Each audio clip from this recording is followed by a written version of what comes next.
So I don't have an incubation period where I can think about it. They have time to think. All right. No, we need to listen. That's right. All right. Well, I'd say is coming from the resident social psychologist. I guess I see narratives as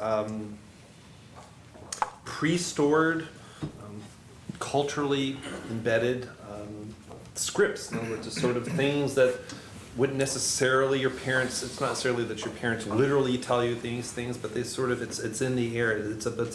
Narratives would be a stored representation of causality. In other words, it's a representation of how X leads to Y leads to Z. It has a flow to it.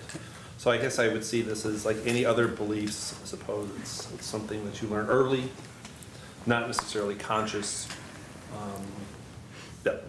So, but I see it's the causality, and that's maybe for me separates narratives from other types of things like stereotypes, because narratives are telling a story literally that this led to this, and then this led to this. How do they affect reality? I guess Itai was getting at how does this affect behavior when rubber hits the road, is the expression. I guess, again, as a social psychologist, I would say it does so through construal. In other words, life is ambiguous and can be seen in lots of different ways, so people are using their narratives as a lens, sort of a Brunswickian lens to interpret the world in different ways, and they act in accordance with those construals. And like Jim Wirch said in the beginning, people don't see it as subjective construal, they see it as the facts.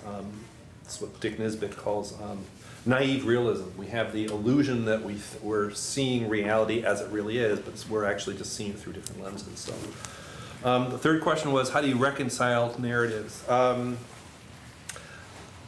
The risk of sounding like I'm trying to avoid that question, I'm not so sure that, strictly speaking, narratives are relatively rigid. So the idea of reconciling conflicting narratives, I wouldn't say it's a contradiction in terms, but if you define narratives as culturally embedded, relatively unchanging cognitive representations, the idea of reconciling them, I don't know, that would seem to be a tough challenge. And I guess so that leads up to my answer to the fourth.